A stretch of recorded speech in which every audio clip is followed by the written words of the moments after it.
Енді баршаларыңызды мен құттықтаймын. Қазақстанда тұңғыш рет ашылып жатқан асаба курсына қош келдіңіздер. Бүгінгі сабақтың тақырыбы негізі сахна тілі, сахна мәдениеті, жалпы сөйлеу техникасы негізі.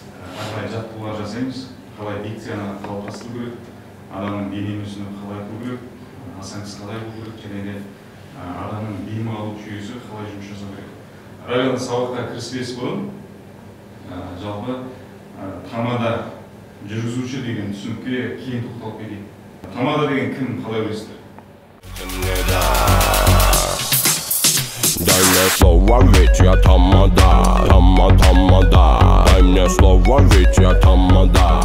Дыханияны дұрыс алу, сөйлегенде дыбыстың қалай шығуы, жаңа өлеңдермен жұмыс істедік. Біз енді бірінші ағымның студенті болғандықтан осы келесі жолы келіп қатысам, үйренем деушілер болса, келіңіздер, сіздердің бұл жерден аларларыңыз көп. Атырау қаласынан келіп атқан жайымыз бар. Алматыда бірінші ретіне бүгінгі оқудың бірінші бастапқы күні жақсы әсер алдық. Бүгінгі асаба курсы бірінші сабақ маған өте ұнады. Әсіресе денені тік ұстау, дыбысты толықтай шығару, демді жақсартып алу, кеңінен дем алу жағы Асқар бауырымыздың сабағы өте ұнады.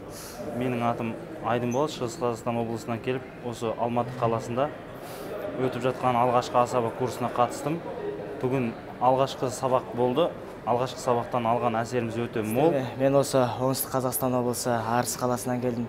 Бүгінгі Қазақстанда тұңғыш рет ашылған асабалық курс, тіл мәдениетін дамыту, той дәстүрі, салт дәстүрін үйреніп, бүгін Асқар бауырымыздың ашқанына курстан жақсы керемет әсер алдық. Сіздер де келіңіздер, өкінбейсіздер. Бүгінгі Қазақстан тұңғыш асаба курсының тұңғыш сабағы аяқталды. Бұл сабақтан алғанымыз біраз ақпарат жинадық, біраз көрмегенді көрдік, білмеген нәрселерімізді білдік, сөз шеберлігін үйлендік дегендей. Және де енді былайша айтқанда асабаның қыр-сырын білдік қой. Одан әрі енді келесі курстарға Құдай қаласа келем деуші кісілер келсін, көрсін, бірге өйстіп нағыз көшеде үйренген асаба болмай, нағыз сабақ дәрісін алып, білген асабалар саны көбейсін.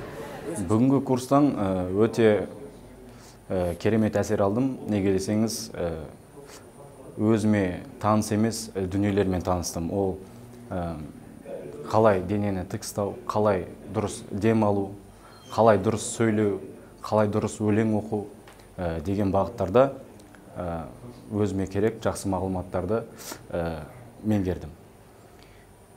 Бұл жобаға болашақта келем ба, келмейм ба деп ойланып жүрген кісілерге айтарым, келіңіздер, өкінбейсіздер.